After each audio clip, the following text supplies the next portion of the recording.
याची निवृत्ती करायची का नित्यनिवृत्त आहे? नित्यनिवृत्त. आत्मस्वरूपाच्या ठिकाणी परमानंदाची प्राप्ती करून घ्यायची का प्राप्त आहे? प्राप्त आहे. होतंय काय? होतं फक्त एवढं की नित्यनिवृत्त असणारं दुःख त्याच्या निवृत्तीचा व्यवहार होतो आणि नित्य प्राप्त असणारा जो आनंद आहे त्याच्या प्राप्तीचा काय होतो? व्यवहार होतो. नाही तर परमानंद प्राप्त होतही नाही आणि दुःख निवृत्त होतही नाही. थोडंसं ह्याच्यामध्ये सूक्ष्म असं चिंतन आहे. रज्जूवरील सर्प हा जो आहे हा सत्य आहे का असत आहे? तुम्ही शिकले सर्वजण. सत आहे का असत आहे? स्वतःहून विलक्षण. सत का म्हणायचं नाही बरं? तर रज्जू ज्ञानानंतर तो राहत नाही म्हणून त्याला काय म्हणायचं? सत म्हणायचं नाही. बरं असत का म्हणायचं नाही? प्रतीती येते. जसं असत वंद्यपुत्र बबनराव प्रतीती येते का तुम्हाला? नाही. असत बाबुल बुवा प्रतीती येते का? नाही. आणि या रज्जूवरील भासणाऱ्या सर्पाची काय येते? प्रतीती येते. म्हणजे त्याला काय म्हणायचं? सत्वून विलक्षण आणि वचनीय मिथ्या. तसा आत्मा हा जर रूप आहे तर याच्यावर जे दुःख आहे, जे दुःख भासायला लागलं, जसं रज्जूवरती सर्प का भासून राहिला आपल्याला? तर रज्जूच्या सामान्य रूपाच्या ज्ञानाने आणि विशेष रूपाच्या अज्ञानाने. अगदी सर्वसामान्य लोकांसाठी आपण असं बोलू की रज्जूवर सर्प हा रज्जूच्या अज्ञानाने भासतो. कशाने भासतो? तुम्हाला जर रज्जू कळाला असता, अर्थात दोरी कळाली असती, तर सर्प दिसला असता का? नाही. मग कशामुळे सर्प भासून राहिला? तो रज्जूच्या अज्ञानामुळे. मग रज्जूच्या अज्ञानामुळे सर्प भासला, तो कशाच्या ज्ञानाने जाईल? रज्जूच्या ज्ञानाने जाईल. काय नियम आहे? याच्या अज्ञानाने जे भासते ते त्याच्या ज्ञानाने निवृत्त होते. मग हे झालं. आता तर आत्मा हा दुःख स्वरूप आहे का परम आनंद स्वरूप आहे? तर परमानंद स्वरूप आहे. मग दुःख त्याच्या ठिकाणी आहे का? नाही. मग तुम्हाला दुःख होत नाही का? तर होत आहे. मग ते दुःख सत आहे का असत आहे? सत म्हणावं तर गाढ झोपेत दुःख राहत नाही. सत शब्दाचा अर्थ काय आहे?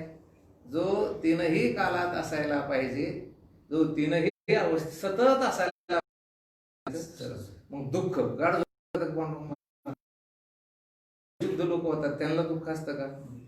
आता किती मोठं ते चिरतात ऑपरेशनच्या वेळेस तरी दुःख होतं का त्यांना? नाही. मग दुःख नसतं का? तिथं असतं. याचा अर्थ असा आहे की दुःख जर हे सत असतं, सत्य असतं, तर कायम तुम्हाला ते कळालं असतं.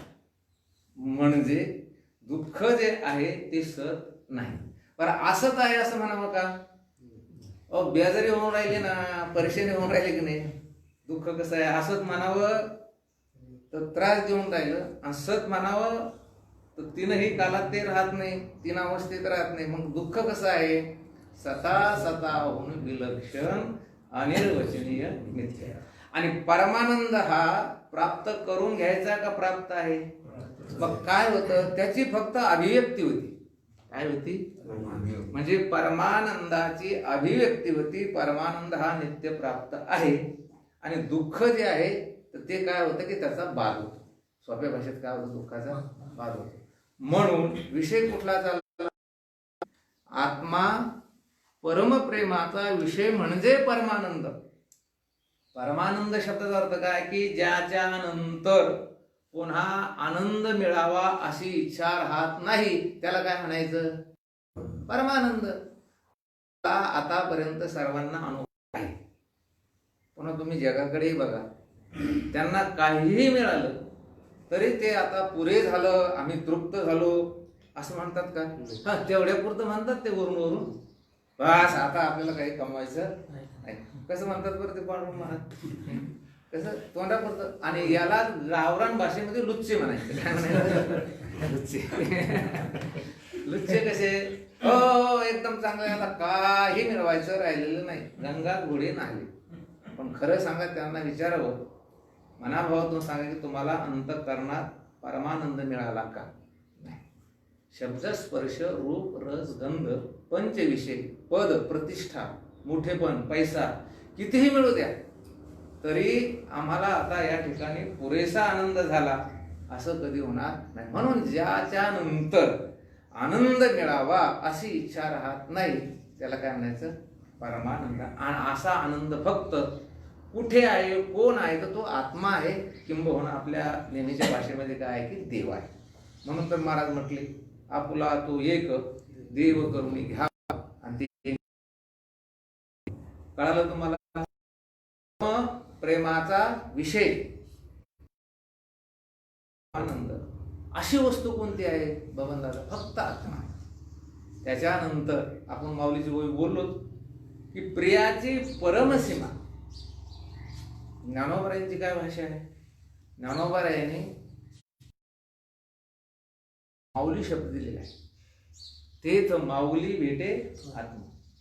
हे बघा, विश्वामध्ये तुम्हाला बाकी सारं काही मिळेल, पण मातृप्रेम जे आहे ते मिळेल का? आईचं आपल्यावरती जे प्रेम आहे ते प्रेम तुम्हाला जगात कुठेच मिळणार नाही. आई सोडली, आई नावाची वस्तू जर सोडली तर आईचं प्रेम जगात तुम्हाला कुठे मिळणार? सगळी प्रेम मिळतील तुम्हाला.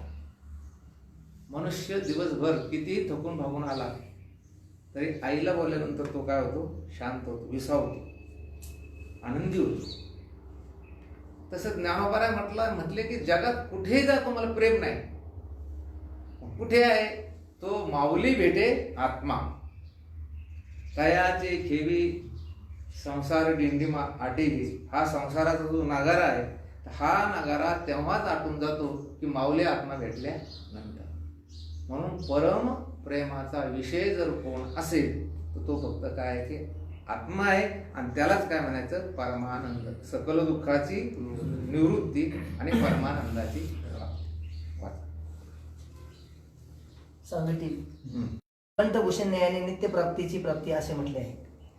माझं खालचं क्रमांक 7 करते भोगतेपणा. कंठभूषण न्यायाने काय म्हटलेलं आहे? नित्य प्राप्ताची प्राप्ती. याच्यावरती आपण बरेच वेळेस बोललेलो आहोत. जे जे काही आता परमार्थिक जिज्ञासू श्रवण करीत असतील त्यांनाही माहिती आहे, परमार्थामध्ये नित्य प्राप्ताची प्राप्तीच आहे. या न्यायाने इथे काय म्हटले? परमानंदाची प्राप्ती. एक नवीन परमानंद प्राप्त होतो असं नाही. काय नवीन एखादी वस्तू आपल्याला परमार्थामध्ये प्राप्त होते असं नाही. नित्य प्राप्ताची प्राप्ती कंठभूषण न्यायाने. एखादा अलंकार पूर्वीच्या काळामध्ये काही अलंकार एखाद्या महिलेने जर आवडीचा आणला तो कंठातच असतो, तो गळ्यामध्येच असतो. त्याला एक भ्रम होतो. काय भ्रम होतो? की माझा तो हरपला.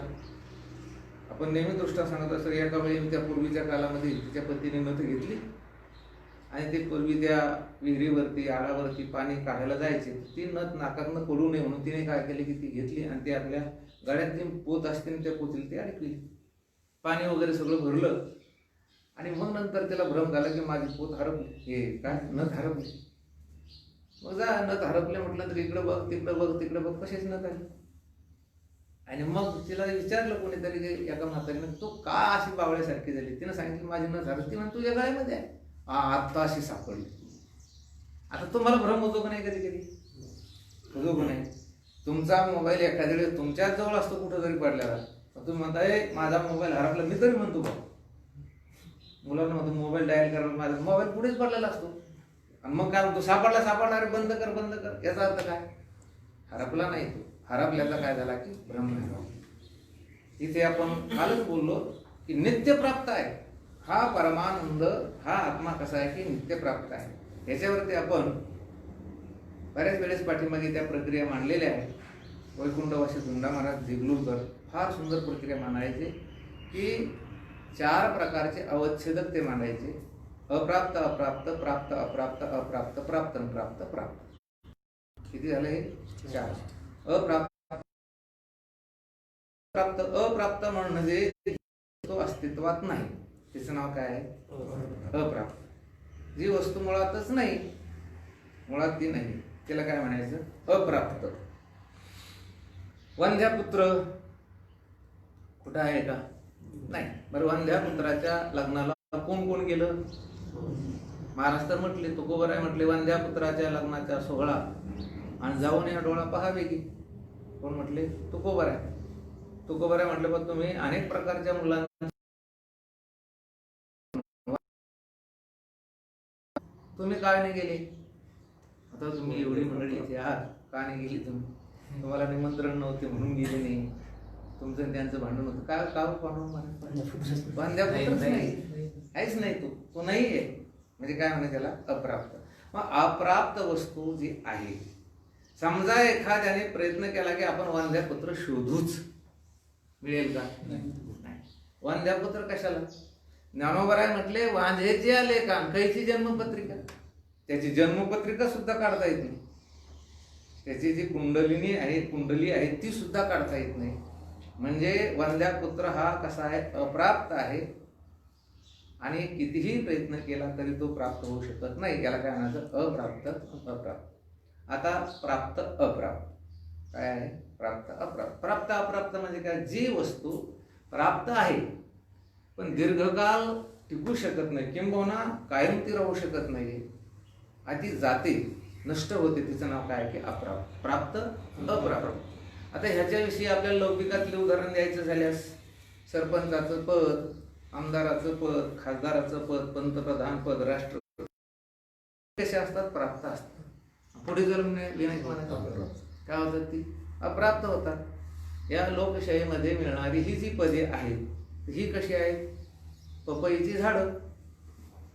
काय नाही म्हणत पपई लावतो तुम्ही? पपई झाडं, कारण त्याला आयुष्य फार झालं तर किती वर्ष असतं? 5 वर्ष. तेही गावरान पपई बरं का. त्याला आयुष्य किती वर्ष असायचं? 5 वर्ष. आणि मध्यंतरी जर जोराचं वादळ आलं मधातही पडू शकतं. तसं हे प्राप्त पण कालांतरानं अप्राप्त. अगदी आपल्या परमार्थातील उदाहरण द्यायचं झाल्यास इंद्रपद, कालांतरानं मग तया पुण्याची पावटी सरे सवेच इंद्रपणाची उटी उतरे आणि येऊ लागती माघारी मृत्यू लोका. प्राप्त प्राप्त. ब्रह्मादिक पद प्राप्त प्राप्त. कैसे थोरी वेचे मान पाहे पा, जो सृष्टी बीजाचा साठोपा, परी पुनरावृत्तीच्या मापा शिग झाला. प्राप्त प्राप्त. काही गोष्टी अशा आहेत की अप्राप्त प्राप्त. मुळातच त्या नसतात. काय? मुळात त्या नसतात, मुळात अप्राप्त असतात. परंतु आपल्याला मात्र तिथे त्या काय प्राप्तवत भासतात. स्वप्नामध्ये कुठलेही पदार्थ तुम्हाला जर त्या ठिकाणी दिसले, कुठलेही पदार्थ, तुमचा बाग असेल, तुमचे पैसे असतील, तुमची पत्नी असेल, ते अप्राप्त असते का प्राप्त असते? स्वप्नात अप्राप्त. काय असते ते? अप्राप्त. परंतु स्वप्नस्थ कालापुरते ते कसे दिसतात तुम्हाला? प्राप्त. याला काय म्हणायचं? अप्राप्त प्राप्त. हे बघा, वंध्यापुत्र अप्राप्त प्राप्त, ब्रह्मादिक पद प्राप्त अप्राप्त, स्वप्नस्थ जवळ जवळ सर्व पदार्थ अप्राप्त प्राप्त, आणि आत्मा प्राप्त. आलेला जो प्रतिबंध आहे तो प्रतिबंध निवृत्त झाला की प्राप्तीचा काय घडतो? व्यवहार. म्हणजे प्राप्त प्राप्त. याला काय म्हणायचं? प्राप्त प्राप्त. म्हणजे ते प्राप्तच आहे, फक्त प्रतिबंध निवृत्ती झाली की आपल्याला तो प्राप्त झाल्याचा काय होतो की त्या ठिकाणी फक्त व्यवहार घडतो, वास्तविक प्राप्त होत नाही. ज्ञानोबरायांनी ह्याच्यासाठी बरीच उदाहरणं दिली. वारा आभाळची फेडी, वाचुनी सूर्यात हातो धाडीजे बाबुळी तोही न करी. आता सध्या काय आहे की आपल्याला या ठिकाणी प्रकाश दिसत नाही. आता बाहेर गेलो आपण, वर आभ्र असल्यामुळे, ढग असल्यामुळे प्रकाश दिसतो का आपल्याला? नाही. समजा सोसाट्याचा वारा आला आणि त्याला आडवं असणारं जे आभ्र आहे ते आभ्र, ते ढग जर आभाळ जर बाजूला गेलं तर आपल्याला सूर्याचं दर्शन झालं तर नवीन सूर्य असा आला त्यावर तो बाजूला घेतला वाऱ्याने. वाऱ्याने काय केलं? सूर्य निर्माण नाही केला. वाचोनी सूर्याते न घडी. आता पाणी पित नाही लोक. पूर्वी नदीमध्ये पाणी प्यायचे आणि त्याच्यावर काय असायचं? गोंडाळ. त्याच्यावर काय? शेवाळ. हातो धाडीजे बाबुळी वाचोनी तोय न करी. काय? हातानं ते बाबूळ, ते गोंडाळ असं बाजूला करायचं. तोय नवीन केलं का? पाणी नवीन जन्माला आलं का? नाही. विषय कुठला चालला? जसं वाऱ्याने ढग बाजूला केले, सूर्याला काही त्या ठिकाणी नवीन उत्पन्न केलं नाही, हाताने शेवाळ कोंडा उत्पन्न केलं नाही, तद्वत परमार्थामध्ये आत्मा काही नवीन प्राप्त होत नाही. तैसा आत्मदर्शने आढळू असे अविद्येचा मळू, तो शास्त्र नाशी येरू निर्मळू मी प्रकाशी स्वय. आत्मदर्शनाच्या आत काय की आढळ आहे, काय आहे ते आडवं पडदा. आणि तो जर पडदा कुठला असेल तर काय आहे की अविद्या नावाचा काय आहे की पडदा. शास्त्र काय करतं, अविद्या नावाचा आढळ प्रतिबंध पडदा बाजूला करतय. मी प्रकाशी स्वय, मी स्वतःच काय होतो, प्रकाश होतो. म्हणून प्राप्त प्राप्त म्हणून हे जे शिकायलो ना आपण आता, हे जे शिकून राहिलो ना, तर देव भेटण्यासाठी शिकूच नका, आत्म्याच्या प्राप्तीसाठी शिकायची नाही. म्हणून या आयुर्वेदची शास्त्रे अविद्या विनाशाची पात्रे, म्हणून न होती स्वतंत्रे आत्मदर्शन. ही जी शास्त्र आहे ना सगळी, ती अविद्येला नाश करण्याचं सामर्थ्य त्यांच्यामध्ये आहे, आत्मस्वरूपाला नवीन प्राप्त करण्याचं सामर्थ्य त्यांच्यामध्ये नाही. म्हणून याला काय म्हणायचं, प्राप्त प्राप्त. जाऊ दे, आपल्या व्यवहारातील आपल्या समोर दृष्टांत मांडतो. तुम्ही जर समजा एक 70 फूट 80 फूट 50 फूट विहीर खोदायला दिली, ज्या दिवशी पाणी लागतं त्या दिवशी तुम्ही काय करता, ते पाणी घेता, रंगनाथ बाबा सदानंद बाबा यांना काय करतात, जाऊन अभिषेक वगैरे घालतात. कशामुळे घातलं, पाणी लागलं, लोकांना पाणी नाहीये. मग तुम्हाला पाणी उघडं पडलं का नवीन लागलं, काय झालं, ते उघडं पडलं. पाणी पूर्वीच होतं, भूतलावर काय की पाणी या भूगर्भामध्ये पाणी, पण काय झालं होतं, मग माती थर आणि त्याच्यानंतर थोडा कडक मुरून कडक खडक काढला रे काढला, आज पाण्याचं काय होतं, दर्शन होतं, पाणी. तसे तुमच्या अंतःकरणावर 3 प्रकारचे पुटं चढलेली आहेत, थर चढलेले आहेत. कोणते कोणते, मल, विक्षेप आणि आवड. हे काय करायला लागलं आता, हे जे विचार चंद्र, विचार सागर, हे काय करतात, ते थर काढतात, हळूहळू हळूहळू हळूहळू. काही काही लोकांचं दुर्भाग्य असतं की वरतूनच खडक लागतो, वरूनच खडक. अत्यंत पापी माणसं असं समजायचं, त्यांचं वरूनच खडक लागलं. मल शब्दाचा अर्थ आहे पापाची वासना, विक्षेप शब्दाचा अर्थ आहे चंचलता, मनाची चंचलता, आणि आवरण शब्दाचा अर्थ आहे आत्मस्वरूपाचं आत्मा. आता काय होतं, याने हे निवृत्त झालं की मोटके गुरुमुखे उदयजेत दिसे, हृदयी स्वयंभूती असे. गुरुच्या मुखातनं आलेलं थोडसे अक्षर, पण ते आत हृदय आत स्वयंभूच असे, आतच असतं ते. आणि म्हणून प्रत्यक्ष फावं लागे तैसे अपयसयाची, एकदम प्रत्यक्ष त्याचं काय होतं, दर्शन होतं. आणि म्हणून आपल्या या विषयाला अनुसरून खरं काय हे प्रवचन करतं, हे काय म्हणतात प्रवचन. विचारचे दर्शन पाठ टाकायचं, काय शब्द टाकायचे, ते पाठ टाकायला पाहिजे. प्रवचन म्हटलं तर फक्त आपण याच्यावरच प्रवचन करीत बसतो. असो, आपला विषय कुठला चालला आता, प्राप्ताची प्राप्त. म्हणून एक डोक्यातून काढून टाका आता की नवीन आत्मा भेटतो असं काही डोक्यात नाही. तो प्राप्त आहे, दुसरीकडे आहे का, नाही. कुठं आहे तो, अविटगे माये विटेना, आणि जवळी आहे. मग जवळी आहे का तेच तू आहे, जवळी नाही. जवळी म्हटल्यावर तरी तुम्ही ते वेगळे वेगळे झाले, तुमचं ते काय आहे की स्वरूप आहे. म्हणून सकल दुःख निवृत्ती आणि परमानंद प्राप्ती, यालाच नित्य प्राप्ताची काय म्हणायचं, प्राप्ती. चला, करते भोगतेपणाधिक अन्यथा भावात सोडून स्वस्वरूपाची जी स्थिती, तीच मोक्ष स्थिती होय. मोक्ष मोक्ष मोक्ष म्हणजे काय,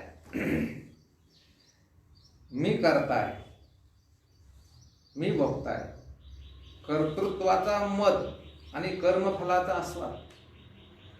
प्रत्येकाला हे दोन त्या ठिकाणी महाराज भ्रम आहे. मी करता आहे आणि मी भोगता आहे. करते पण भोगते पण हे त्याच्या ठिकाणी आहे. तुम्ही जर मी आत्मस्वरूप आहे, मी ब्रह्मस्वरूप आहे अशी अपरोक्ष अनुभूती जर आली तर करते पण जातं, भोगते पणही जातं आणि अन्यथा भावास म्हणजे ब्रह्मभावास तो प्राप्त होतो. याला म्हणायचं मोक्ष. मोक्ष म्हणजे काय? मोक्ष शब्दाचा अर्थ खाली त्यांनी टीपमध्ये दिलं. बरीच लोक स्वर्गाला जाणं काय मानतात? मोक्ष. काही लोक सत्यलोकाला जाणं काय म्हणतात? मोक्ष. दादा काही वैकुंठाला जाणं काय म्हणतात? मोक्ष. काही हरकत नाही, आमचं म्हणणे जा तुम्ही स्वर्गाला जा, मोक्षाला मिळा, पण तिथे गती आहे. परत काय आहे? गती. कारण पुण्याच्या जोरावरती ऊर्ध्व गती आणि पुण्य समाप्त झालं की अधोगती. काय? अधोगती. इथे गती नाही. कर्म नेनो धर्म नेनो नेनो आम्ही काही आणि ज्ञान येणे जाणे नाही. म्हणून करते पण भोगते पण हा जो भाव आहे, हा भाव निवृत्त होऊन जो ब्रह्मभाव तयार होतो त्याला काय म्हणायचं? मोक्ष. ही गोष्ट ध्यानात ठेवायची. मोक्ष मोक्ष म्हणजे काय? ब्रह्मभावास प्राप्त होणे. आता कोणता भाव आहे तुमच्याकडं? देहभाव. कोणता भाव आहे? देहभाव घालवायचा असेल तर जीवभाव उत्पन्न करावा लागतो, जीवभाव घालवायचा असेल तर आत्मभाव उत्पन्न करावा लागतो, आणि आत्मभाव जावा असं वाटत असेल तर ब्रह्मभाव. कोणता भाव? मग तुम्हाला असं सध्या वाटतं मी देह आहे. मग तुम्ही देह आहे का जीव आहे? तर आदर्श असं स्थूल चिंतन केलं तर जीव आहे. जीव आहे का आत्मा आहे? आत्मा आहे. आत्मा आहे का ब्रह्म आहे? ब्रह्म आहे. यालाच काय म्हणायचं? मोक्ष. मोक्ष म्हणजे काय इकडून तिकडून जायचं, कुठंतरी जायचं, याला मोक्ष म्हणायचं नाही. वेदांत शास्त्रांना मान्य पावलेला मोक्ष जर कोणता असेल तर काय की करते पण भोगते पण हा अन्यथा भाव आहे, वेगळा भाव आहे. या भावाला सोडायचं आणि मी ब्रह्मरूप आहे, चिदानंद रूप शिवोहम शिवोहम. कळालं का मोक्ष स्वरूप? माऊली कित्येक तर स्वर्ग वैकुंठ इंद्रलोक गोलोक ब्रह्मलोक आदी प्राप्तीसच मोक्ष असे म्हणतात. हे वेद विरुद्ध आहे. हे वेद विरुद्ध आहे. आपण काय करायचं? वेदाच्या विरुद्ध असायला नको. वरील सांगितलेले मोक्षाचे स्वरूप वेदास अनुसरून आहे. हे वेदाला अनुसरून आहे. वेदानुमितीच आहे, वेदानुमय आहे. सर्व दुःखाची निवृत्ती व परमानंदाची प्राप्ती हे मोक्षाचे स्वरूप आहे. प्रश्न चौथा, मोक्ष कशाने प्राप्त होतो? झालं. आता हे सांगितलं तुम्ही. काय पुरुषार्थ म्हणजे काय? कोणाही मनुष्याच्या इच्छेचा जो विषय त्याला काय म्हणायचं? पुरुषार्थ. कोणाही मनुष्यास कशाची इच्छा आहे? सर्व दुःख निवृत्तीची आणि परमानंद प्राप्ती. मोक्षाचं स्वरूप काय आहे? सर्व दुःखाची निवृत्ती आणि परमानंदाची प्राप्ती. हे मोक्षाचं काय आहे की स्वरूप आहे. हे मोक्षाचं साध्य म्हणजे मोक्षच आहे ते. बर, आता मोक्ष कशाने प्राप्त होतो हा सगळ्यात महत्वाचा मुद्दा. आता एक गोष्ट नक्की झाली. कोणती? मोक्ष हा परमपुरुषार्थ आहे. नरदेहाला आलेल्या जीवाने परमपुरुषार्थ संपादन करावा. म्हणजे काय संपादन करावं? मोक्ष संपादन करावं. मोक्ष संपादन करावं म्हणजे काय की ब्रह्मभाव त्या ठिकाणी संपादन करावं. मग तो कशाने प्राप्त होईल? मोक्ष कशाने प्राप्त होईल? कसा आहे समका? आपण जे जे शिकतो त्याच्यामध्ये साध्याचा, अधिकाराचा आणि फलाचा विचार करायला पाहिजे. फल साध्य म्हणजे फलच आहे. म्हणजे फलाचाही विचार व्हायला पाहिजे, अधिकाराचाही विचार व्हायला पाहिजे आणि त्या साधनाचाही काय व्हायला पाहिजे? विचार व्हायला. फल, साधन आणि अधिकार. परत असं मोकळं सांगतो. आपल्याला जे मिळवायचं त्याला काय म्हणायचं? साध्य. त्याला काय म्हणायचं? फल. ठीक आहे. आता इथे फल काय आहे? साध्य काय आहे? मोक्ष. तो मोक्ष कुठला आहे?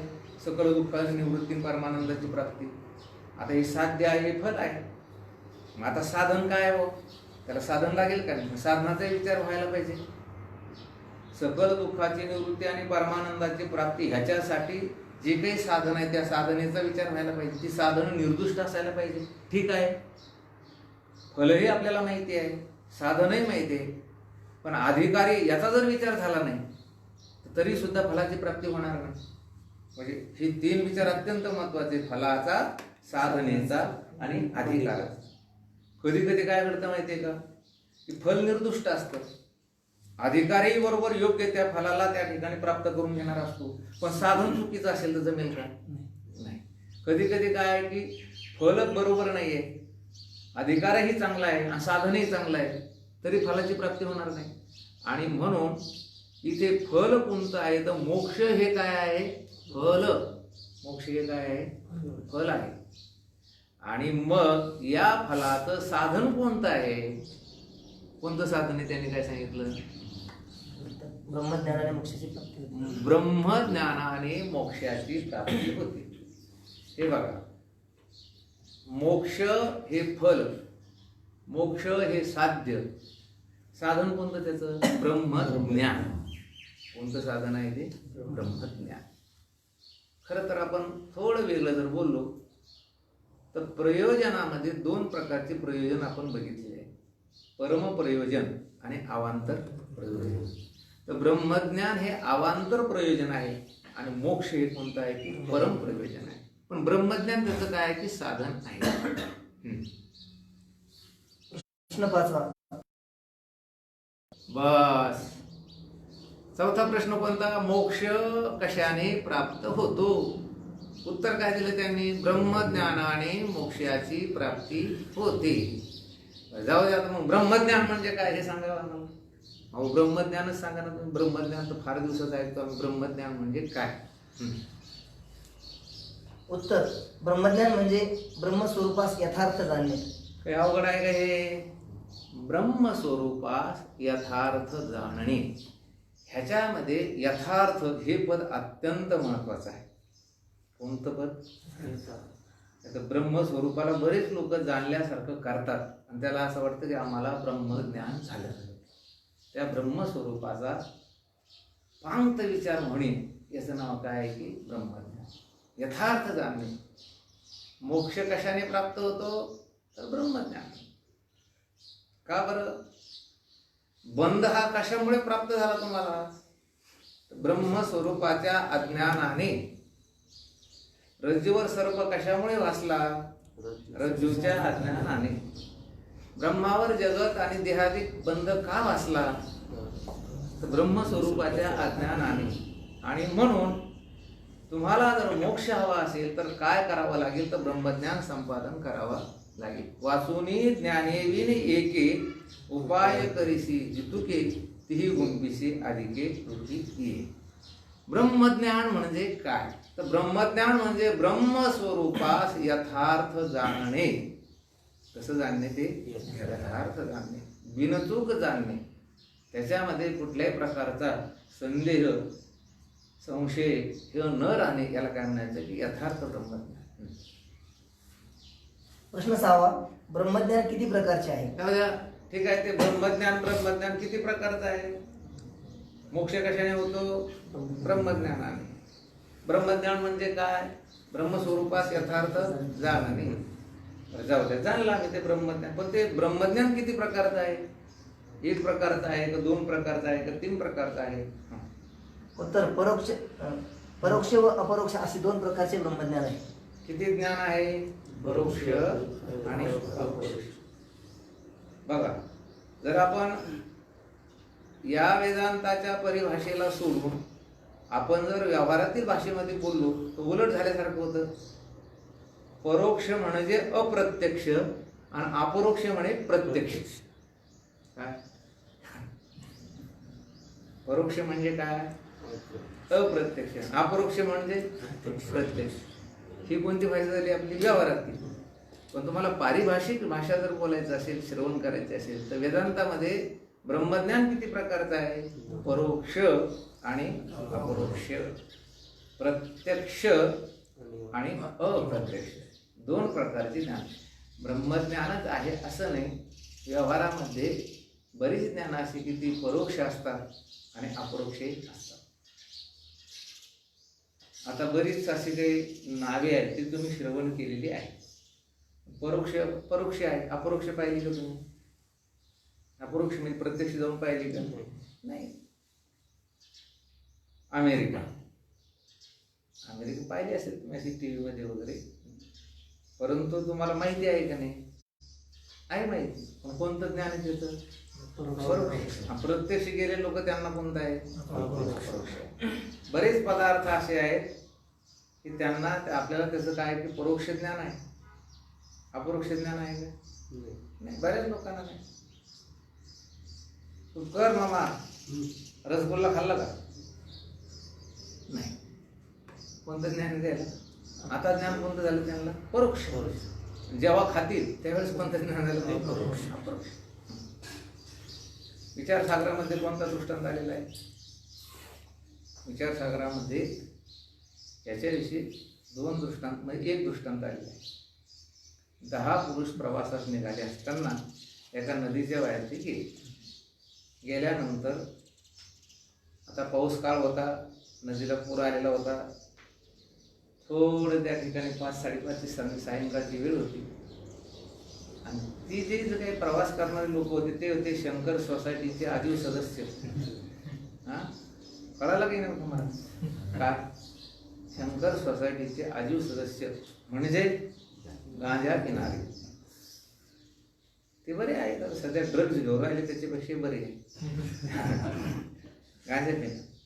आणि वर त्या प्रवाहातून वर निघाली आणि निघाल्यानंतर ते विचार करू लागले, खरे आपण आता या पुराच्या पाण्यातून आलो, वड्याच्या पाण्यातून आलो, तर आपण 10चे 10 बरोबर आहोत का याचा अगोदर आपण काय करायचं मोजून घ्या, विचार करा. आणि मग असे राहिले घोळक्याने एका जागेवरती उभे राहिल्यानंतर मोजायला लागले. मोजत असताना काय करू लागले ते स्वतःला सोडून मोजू लागले. 1 2 3 4 5 6 7 8 9 10 जणांनी मोजलं.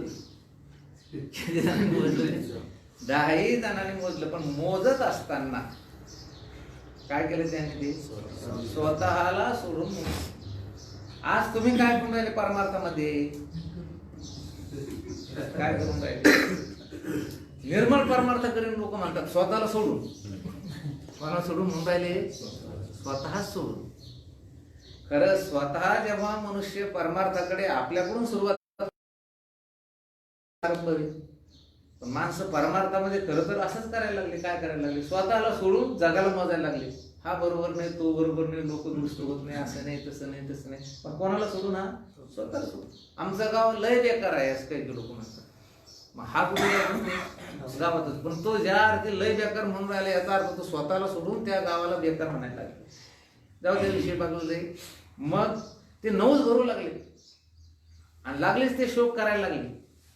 आपल्यातला एक वाहून गेलाय, बुडाला, फार समुद्रामध्ये गेला असेल. मग काय करावं, काय करावं, काय करावं? तेवढ्यात एक सद्ग्रस्त असे आले आणि आल्यानंतर तुम्ही रडतात, अशोक का करता? म्हणजे काय नाही, आम्ही पलीकडल्या तीरावर होतो, पाण्यामध्ये आम्ही प्रवेश करण्याच्या अगोदर 10 जण होतो. पण आम्ही जेव्हा त्या पुराच्या पाण्यातून वरती आलो तर आमच्यातला एक वाहून गेला. त्या माणसानं पटपट मोजले 1 2 3 4 5 6 7 8 9. अरे शोक करू नका म्हणा, रडू नका म्हणे. 10वा वाहून गेला, 10वा नाही असं जे म्हणायला लागले ना, ते 10 आहे. बरोबर आहे, 10वा आहे. काय झालं ते? 10वा आहे. मग 10वा आहे म्हटल्यानंतर यांचे सर्व आसू वगैरे पुसले आणि यांना थोडं बरं वाटलं. मग आता 10व्याचं ज्ञान झालं. कोणतं झालं? हरिवकडे. आता 10वा आहे की नाही? त्या मनुष्यानं सांगितलं. कोणतं ज्ञान झालं? परोक्ष नाही, परोक्ष ज्ञान झालं. 10वा आहे झालं परोक्ष.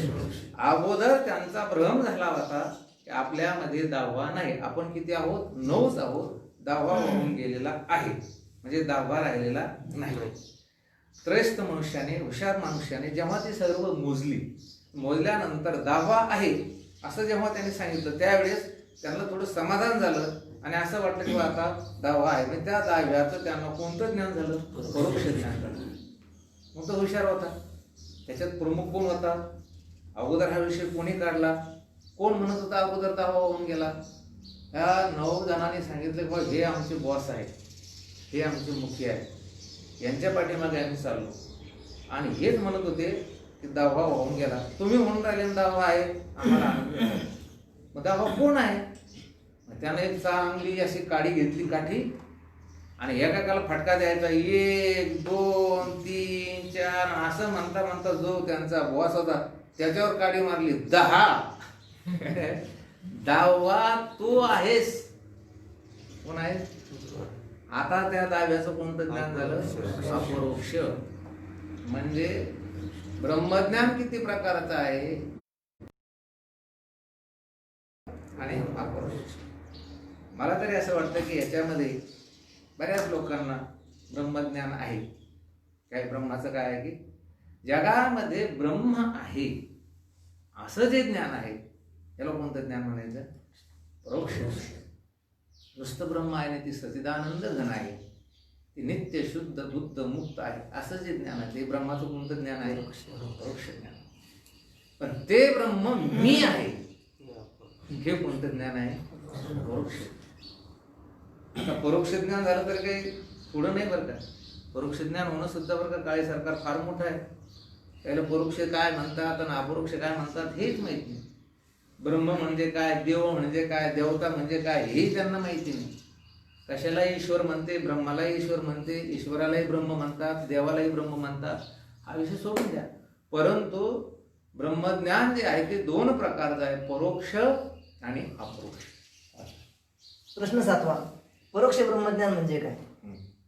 उत्तर, परोक्ष ब्रह्मज्ञानाचे स्वरूप सच्चिदानंद रूप ब्रह्म आहे असे जे ज्ञान तेच परोक्ष ब्रह्मज्ञान होय. परोक्ष ब्रह्मज्ञान म्हणजे काय हे बघा. त्या ब्रह्मस्वरूपाच्या बाबतीमध्ये एक गोष्ट तुम्ही निश्चयाने त्या ठिकाणी लक्षामध्ये ठेवायची. कुठली? ब्रह्म हे सत्स्वरूप आहे, ब्रह्म हे चित स्वरूप आहे आणि ब्रह्म हे आनंद स्वरूप आहे. सद म्हणजे काय? तिन्ही कालामध्ये ज्याचं अस्तित्व आहे त्याला काय म्हणायचं? सद. त्रिकाला अबाधित त्याला काय म्हणायचं? त्रिकाला अबाधित. त्याचा बाध होत नाही आणि नाश होत नाही. ब्रह्म कधी होतं? मागे होतं, आताही आहे आणि भविष्यामध्ये राहणार. म्हणजे तीनही कालामध्ये ज्याचं अस्तित्व आहे त्याला काय म्हणायचं की सत. ते काल, आज, उद्या एवढंच नव्हे, अगदी दुसऱ्या भाषेत तर ते सर्व देशामध्ये तीनही कालामध्ये प्रत्येक पदार्थामध्ये जे असतं त्याचं नाव काय आहे की सत. काय म्हणायचं? सर्व देशात पुन्हा तीनही कालात, एवढंच नव्हे तर प्रत्येक पदार्थात. ब्रह्माला सोडून कोणता पदार्थ सांगा बरं? कोणता पदार्थ आहे असं म्हणणं सुद्धा काय की त्या ठिकाणी गौण आहे, कमी आहे. म्हणून ब्रह्म कसं आहे की सत आहे. नुसतं सत आहे असं नाही, ते चिद आहे. चिद म्हणजे काय? ज्ञान स्वरूप. पुढे येणार आहे आता आपल्याला या विचार चंद्रोदयामध्ये हे सगळे प्रक्रिया पुढे येणार. ज्ञान स्वरूप. आणि जी वस्तू सत असते तीच ज्ञान स्वरूप असते आणि जी वस्तू सच्चित असते तीच आनंद स्वरूप असते आणि जी वस्तू सच्चित आनंद स्वरूप असते तीच एक असते. काय असते? एकमेवा द्वितीयम ब्रह्म. म्हणून सच्चिदानंद घन ब्रह्म आहे असं तुम्हाला यथार्थ ज्ञान होणे हे कोणतं ज्ञान आहे? परोक्ष ब्रह्मज्ञान. कोणतं ज्ञान आहे हे तुम्हाला व्हायला पाहिजे ना अगोदर. काय की तुम्ही ज्या फलाचा विचार करायला ते मर्क फल पाहिजे का? नाही. नष्ट होणार पाहिजे का? नाही. मग ब्रह्म कसा आहे? सत आहे. ब्रह्म कसा आहे? चिद आहे. ब्रह्म कसा आहे तर आनंद रूप आहे. असं तुम्हाला यथार्थ ज्ञान व्हायला पाहिजे. काय व्हायला पाहिजे? यथार्थ ज्ञान हे कळायला पाहिजे. आता उगीच मी म्हणतो म्हणून तुम्ही माना डोलवायचे याला कुठल्या प्रकारचा अर्थ नाही. ब्रह्म हे सत आहे, ब्रह्म हे चिद आहे आणि ब्रह्म हे आनंद रूप आहे असं जे ज्ञान आहे ब्रह्माचं परोक्ष आणि यथार्थ कसं ज्ञान आहे. तुम्ही जर असं म्हटले की ब्रह्म जड आहे, ब्रह्म सत आहे, ब्रह्म आनंद रूप आहे तर ते परोक्ष का होईल पण यथार्थ नाही. ब्रह्म दुःख रूप आहे असं जर म्हटलं तर ते यथार्थ सचित आनंद घन असं ब्रह्म आहे असं जे ज्ञान आहे ते कोणतं ज्ञान आहे ते यथार्थ तर आहेच पण कसं आहे ते परोक्ष आहे.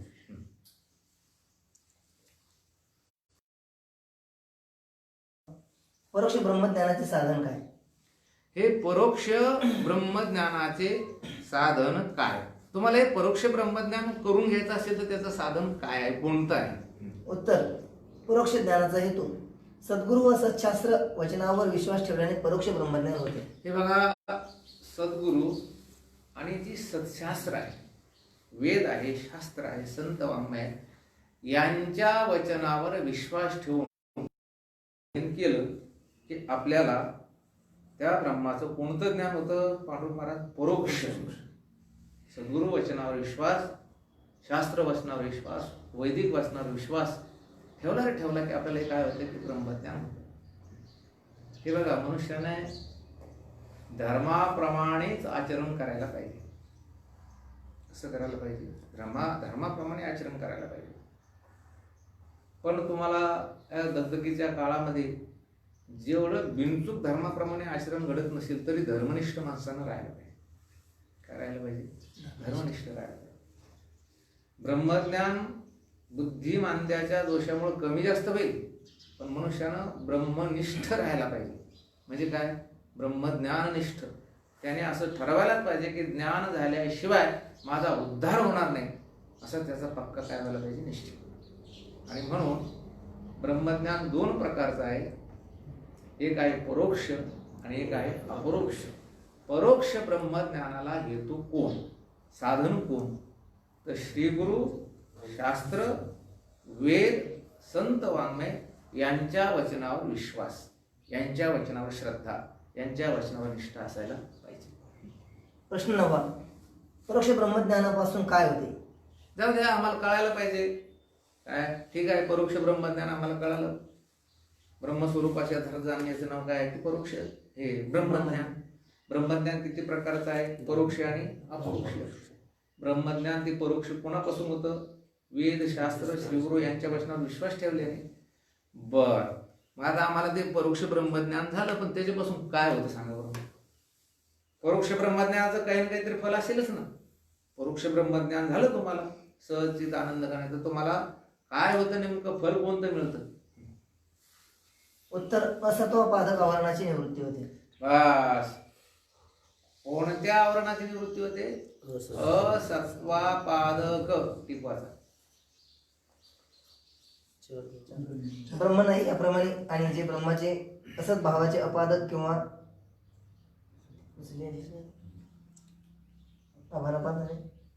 एक आपली एक टीप राहिली बा, ब्रह्मज्ञानाने मोक्षाची प्राप्ती होती, त्याची टीप राहिली काय? अक्षर छापलेले थांबा एक मिनिट. ब्रह्म नाही याप्रमाणे, आणि जे ब्रह्माचे असत भावाचे आपादक किंवा संपादक आवरण म्हणजे असत्वापादक आवरण ते निवृत्त होते. हे बघा, वरचे टिप्स राहिल्या पहा आपल्या. ब्रह्मज्ञानाने मोक्षाची प्राप्ती होते. प्रश्न क्रमांक 4, त्याचं उत्तर आहे ब्रह्मज्ञानाने मोक्षाची प्राप्ती होते. त्याच्यावरील टीप आहे, कर्म व उपासना ही चित्तशुद्धी व एकाग्र रूप ज्ञानाला साधन आहे. वेद निष्काम कर्म आणि वेद निष्काम उपासना काय करतं? आपल्या चित्ताची शुद्धता आणि चित्ताची एकाग्रता, मनाची शुद्धता आणि मनाची एकाग्रतेला ते काय आहे? साधन आहे. दोन टीप कोणती आहे? ब्रह्मज्ञान. हा, ब्रह्माशी अभिन्न आत्म्याचे ज्ञान हे मोक्षाचे आहे. बस, ब्रह्म आत्म्याचे ज्ञान हे मोक्षाला हेतू आहे. मोक्षास कारण ब्रह्माचे अभिन्न ज्ञान. मी ब्रह्मरूप आहे, ब्रह्म माझ्याहून वेगळं नाही, हे मोक्षाला काय आहे की हेतू आहे. खाली बघा. हा, परोक्ष ज्ञान. परोक्ष ज्ञान तत्वमसी महावाक्यागत तत्पदार्थाच्या अर्थात जाणला जातो. यास्तव ते अपरोक्ष अद्वैत ज्ञान होण्यास उपयोगी आहे. त्याला परोक्ष ब्रह्मज्ञान म्हणतात. हे बघा, परोक्ष ज्ञान तत्वमसी महावाक्यागत तत्पदाच्या अर्थात जाणला जातो. अवघड नाही. तत्वमसी महावाक्य आपण पाठीमागे लिहून दिलं होतं. कोणतं महावाक्य? तत्वमसी. तत्वमसी, ते ब्रह्म तू आहेस. तत्पद वाच्यार्थ कोण आहे? हो, ईश्वर. तत्पदाचा वाच्यार्थ कोण आहे? ईश्वर. ब्रह्मचैतन्य अधिक माया, त्या मायेमध्ये पडलेला ब्रह्माचा आभास, तिन्ही मिळून काय झालं? ईश्वर. ईश्वर म्हणजे काय? तर तत्पद जे आहे पहिलं त्याचा काय आहे की वाच्यार्थ. तत्पदाचा वाच्यार्थ कोण आहे? ईश्वर. आणि तत्पदाचा लक्षार्थ कोण आहे? ब्रह्म. पण वाटलं उद्या किंवा परवा बोर्डावरती लिहून. आणि परोक्ष ज्ञानाने काय होतं तर महावाक्यगत तत्पदाच्या अर्थात जाणला जातो. तत्पदाचा जो अर्थ आहे त्याला जाणला जातो. तत्पद हे कशाचं वाचक आहे? ईश्वराचं वाचक आहे. म्हणजे जगतामध्ये देव आहे, ब्रह्म आहे, असं जे वाटणं आहे, असं जे कळणं आहे, असं जे ज्ञान आहे त्याला कोणतं ज्ञान म्हणायचं? परोक्ष ज्ञान. म्हणजे ब्रह्म आहे. आता लोकांना ब्रह्म आहे असं जरी वाटत नसेल तर देव आहे असं जे वाटतं हे कोणतं ज्ञान आहे? ते परोक्ष ज्ञान आहे. आणि पुढे काय लिहिलं? यास्तव ते अपरोक्ष अद्वैत ज्ञान होण्यास उपयोगी आहे, त्याला परोक्ष ब्रह्मज्ञान म्हणतात. कशासाठी आहे? अगोदर ब्रह्म आहे हेच तुम्हाला कळत नाही, मग ते ब्रह्म मी आहे कसं काय कळेल? मग अगोदर ब्रह्माचं कोणतं ज्ञान व्हायला पाहिजे? परोक्ष ज्ञान. अहो तुम्हाला ज्या गावाला जायचं ते गाव कुठे आहे याचं अगोदर तुम्हाला कोणतं ज्ञान व्हायला पाहिजे? परोक्ष ज्ञान. आणि नंतर तुम्हाला त्या गावाचं काय होईल? मग अपरोक्ष ज्ञान होईल. तसं ब्रह्म किंवा तत्वमसी महावाक्यामध्ये तत्पदाचा जो वाच्यार्थ आहे ईश्वर, आणि तो जो ईश्वर आहे त्या ईश्वराचं का होईना ज्ञान असायला पाहिजे तुम्हाला. काय असायला पाहिजे? किंवा देव आहे. मग देव आहे असं जे ज्ञान झालं ते कोणतं ज्ञान आहे? परोक्ष ज्ञान आहे. आणि नंतर तो देव मी आहे. देवाची बरे देवाची बरे तुका म्हणे खरे तुम्ही. म्हणून परोक्ष ज्ञान हे अपरोक्ष ज्ञानास काय की हेतू आहे, साधन आहे. हा, आता परोक्ष ब्रह्म नाही याप्रमाणे आणि जे ब्रह्माचे असत भावाचे आपादक किंवा संपादक आवरण म्हणजेच असत्वापादक आवरण आहे. आवरण दोन प्रकारचे आहे, असत्वापादक आणि आभानापादक. असत्वापादक आणि आभानापादक असे आवरण आहे. दोन प्रकारचे आहे. असत्वपादक म्हणजे काय? ती वस्तू नाहीच, ब्रह्म नाहीच, ब्रह्म नाहीच असं ज्या ज्या लोकांकडे अज्ञान आहे, जी जी लोक म्हणतात, ज्या ज्या लोकांचा निश्चय आहे, त्यांच्याकडे कोणतं आवरण समजायचं जातात? असत भावाचे आपादक. असत म्हणजे नाही आणि देव नाही या भावाचं स्वीकार करणारं जे आवरण त्याला कोणतं आवरण म्हणायचं? असत्वापादक. ज्ञानोबाऱ्या म्हणतात, काही मूर्ख लोक असे आहेत की ते म्हणतात जे मीची नाही म्हणती. काय म्हणतात ते? मीच नाही म्हणतात. बरीच लोक असे तुम्हाला माहिती ते काय म्हणतात? देवच नाही, देवच नाही, देवच नाही असे म्हणणारे लोक त्यांच्यावर कोणतं आवरण आहे? ध्यानातच ठेवायचं. आता काही म्हटलं जगात देव नाही, कोणत्या आवरणाने युक्त आहे? असत्वापादक. कळालं का? आता देव नाही म्हणणारे, ब्रह्म नाही म्हणणारे अशी जी लोक आहेत त्यांच्यावर कुठल्या प्रकारचं आवरण असतं? असत्वापादक आवरण. मग एक लक्षात घ्या, ब्रह्माचं परोक्ष ज्ञान झाल्यानंतर कोणतं आवरण जातं? असत्वापादक. कसं काय बरं? ब्रह्म सचित आनंदरूप आहे, देव सचित आनंदरूप आहे असं देवाचं परोक्ष ज्ञान झाल्यानंतर देव नाही असं जे असत्वपादक आवरण आहे ते राहील का? आता नाही. म्हणून असत्वपादक आवरण हे निवृत्त कशाने होतं? तर ब्रह्माच्या परोक्ष ज्ञानाने. परोक्ष ज्ञान काही थोडं काम करीत नाही का? तुम्हाला फार मोठं काम करते. कळालं नाही तुम्हाला? ब्रह्म, आता जी लोक देवच नाही म्हणतात त्यांच्यावर कोणतं आवरण आहे? आता असत्वपादक. मग असत्वपादक आवरण निवृत्त झालंच नाही तर ते ब्रह्म मी आहे कधी म्हणतील बरं? ते म्हणणारच नाही. मग परोक्ष ज्ञानानं कोणतं आवरण निवृत्त होतं? असत्वापादक. देव नाही, बंद करून ठेवा फोन. देव नाही असं जे काही ज्या ज्या लोकांचा निश्चय आहे, ज्यांच्यावर हे आवरण आहे, तर असं समजायचं कोणतं? त्यांच्यावर असत्वापादक. आता तुम्हाला कळालं. काय कळालं? ब्रह्म सत आहे, ब्रह्म चित आहे, ब्रह्म आनंद स्वरूप आहे, ब्रह्म एक आहे असं जर तुमचा पक्का निश्चय झाला, हे आवरण राहिलं का? आता तुम्हाला ब्रह्माचं अपरोक्ष ज्ञान जरी नाही झालं तरी असत्वापादक आवरणाची काय झाली? होणे म्हणजे फार परोक्ष ज्ञान काय आहे की अनन्य साधन आहे. फार मोठं काय आहे की साधन आहे. मी अगोदर तुम्हाला बोललो तुम्हाला ज्या गावाला जायचं ते गावाचं नावच माहिती नाही. काय कुठं चालेल म्हणे, कुठं जाऊन काय काम आहे म्हणे, काय काय कोणाला काय का कशाने जायचं म्हणे, कोणाला कशाने जायचं. अरे ज्या गावाला जायचं अगोदर त्या गावाचं तुम्हाला काय पाहिजे, परोक्ष ज्ञान पाहिजे. त्याच्या साधनाचा विचार करायचा, कशानं जाता येईल याचाही विचार करायचं, आपल्याला ती गाडी चालवता येतं की याचाही विचार करायचा. आणि म्हणून ब्रह्मज्ञान दोन प्रकारचं आहे, एक परोक्ष आहे आणि दुसरं अपरोक्ष आहे. मग परोक्ष ब्रह्मज्ञानाने काय होते, हा ज्ञानानं काय होतं, कोणतं सत्वापादक नावाच्या आवरणाची काय होते, निवृत्ती होते. किती लोक आहेत हो ते म्हणतात ब्रह्म नाही. तरी असं वाटतं की एकतर काय लोकांना देव आहे असं वाटतं, पण तो देव कसा वाटतो त्यांना, तो देव असा वाटतो की बा त्या देवाची भक्ती केली की लागलीच आपल्याला काही देईल, मग त्या देव देवताला देव म्हणतात. यांचं परोक्ष ज्ञान नाही बरं का. परोक्ष ज्ञान कोणाचं व्हायला पाहिजे, ब्रह्माचं. म्हणजे ब्रह्माचं परोक्ष ज्ञान पाहिजे तरच असं. वा देव आहे म्हणून नसतं त्याला काही अर्थ नाही. आता बरे कोण कोण नाही म्हणतं, मला देव नाही म्हणणारे सुद्धा मनातून म्हणतात देव आहे. आलं की तुमच्या लक्षात. हे त्यांनी सांगितलं ब्रह्मज्ञान म्हणजे काय, तर ब्रह्मस्वरूपास यथार्थ जाणणे, त्याचं नाव काय आहे, ब्रह्मज्ञान. मग ब्रह्म सचित आनंद आणि एक आहे. आता हे कोणतं जाणणं झालं, यथार्थ. पण कसं आहे ते, परोक्ष. कोणतं आहे हे बघा. आता याच्यामध्ये आणखीन चिंतन वाढेल.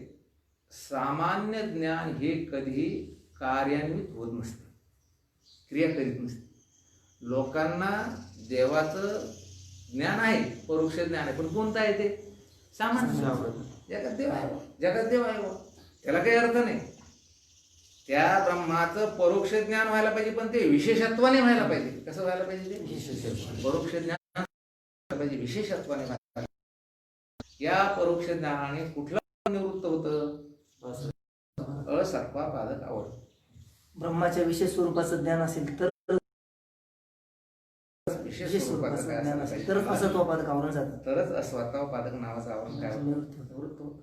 नाही तर सामान्य ज्ञान तर आहेच, देवाचं सामान्य ज्ञान सर्व लोकांना आहे, पण असत्वापादक आवरण निवृत्त होत नाही त्यांचं. नाही, त्यांना त्याचीच प्राप्ती होईल. अपरोक्ष ब्रह्मज्ञान झाल्यावर काय होईल, त्याची प्राप्ती होईल. हा ब्रह्माचं तुम्हाला विशेषत्वाने यथार्थ, पण कोणतं ज्ञान अगोदर व्हायला पाहिजे, परोक्ष ज्ञान. नंतरच तुम्हाला कोणतं ज्ञान होईल ते अपरोक्ष.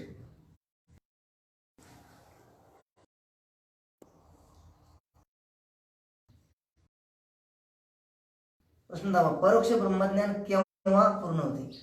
हे बघा, परोक्ष ब्रह्मज्ञान केव्हा पूर्ण होते. असं संसारामध्ये आहे का बरं पूर्ण व्हायचं, असं पूर्ण व्हायचं नाही ना. आपल्याला ते पूर्ण व्हायचं आहे. मला नावाचा दोष गेल्यानंतर विक्षेपाची निवृत्ती करायची, विक्षेपाची निवृत्ती केल्यानंतर ब्रह्मज्ञान संपादन करायचं. ब्रह्मज्ञानाचं मग अगोदर कोणतं ज्ञान व्हायला पाहिजे, परोक्ष ब्रह्मज्ञान. आणि परोक्ष ब्रह्मज्ञानानंतर ते ज्ञान तसंच राहायला पाहिजे का ते ज्ञान सुद्धा पूर्ण व्हायला पाहिजे, पूर्ण व्हायला पाहिजे. ते पूर्ण कधी होतं, उत्तर, परोक्ष ब्रह्मज्ञान हे ब्रह्मनिष्ठ गुरु व वेदांत शास्त्रानुसार ब्रह्मज्ञानाचे यथार्थ विवेचन झाल्यानंतर पूर्ण होते. बस, परोक्ष ब्रह्मज्ञान हे ब्रह्मनिष्ठ गुरु व वेदांत शास्त्रानुसार ब्रह्मज्ञानाचे यथार्थ विवेचन झाल्यानंतर पूर्ण होते. तोपर्यंत ते पूर्ण होत नाही.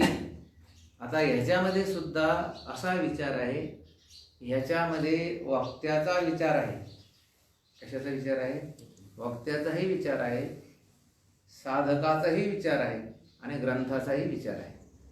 हा जो प्रश्न आहे ना, या प्रश्न सद्गुरूचा विचार आहे. या प्रश्नामध्ये आपण जो ग्रंथ शिकतो, ज्याचं विवेचन करतो, त्या ग्रंथाचाही सुद्धा काय आहे की विचार आहे. आणि या प्रश्नामध्ये आपण जे श्रवण करतो, तर श्रवण करणारे जो अधिकारी आहे त्याचा सुद्धा काय आहे, विचार आहे, जिज्ञासूचा. म्हणजे गुरु कसा असावा, शास्त्र कसं असावं आणि त्या ठिकाणी शिष्य कसा असावा. तर थोडक्यात आपण बोलू श्रोत्रिय ब्रह्मनिष्ठ आणि कृपाळू संपन्नतेने श्रीगुरु किंवा वक्ता असावा. तो श्रोत्रिय असायला पाहिजे, तो ब्रह्मनिष्ठ असायला पाहिजे, आणि एवढंच नाही, तो कसा असायला पाहिजे, कृपाळू असायला पाहिजे. त्याच्यानंतर ग्रंथ कसा असायला पाहिजे, साधन चतुष्टे संपन्न, अधिकारी, विषय, प्रयोजन आणि संबंध, 4 अनुबंधानं युक्त कोण असायला पाहिजे, ग्रंथ. शिष्य कसा असायला पाहिजे, साधन चतुष्टे संपन्न, विवेक, वैराग्य, संपत्ती आणि मुमुक्षुता या 4 लक्षणांनी तो युक्त असायला पाहिजे. तेव्हा यांनी सांगितलं की काय होतं, हे परोक्ष ब्रह्मज्ञान पूर्ण होते. परोक्ष ज्ञान कसं झालं पाहिजे, ते पूर्ण होणे आणि अपरोक्ष ज्ञानामध्ये बुडी मारणे सोबतच आहे. अहो तुम्ही इथून समजा बाहेर पाऊल टाकलं तर बाहेर पाऊल योग्य ठिकाणी गेलं तर इकडून पाऊल टाकल्याशिवाय त्याच्यात जाणार नाही तुम्ही. तसं परोक्ष ब्रह्मज्ञान पूर्ण झाल्याशिवाय अपरोक्ष ब्रह्मज्ञान. प्रश्न 11. अपरोक्ष ब्रह्मज्ञान कशाला म्हणतात? अपरोक्ष ब्रह्मज्ञान कशाला म्हणतात ह्याचा विचार आपण उद्या करू. कुंडलिक वरदा विठ्ठल श्री ज्ञानदेव तुकाराम ज्ञानेश्वर महाराज. आता विश्वात्मके देवी येणे वाद्यज्ञ तोषावी, तोषोने मद द्यावे प्रसारे जाणे, जे ग्राहचे व्यंकटी सांडू तया सप्त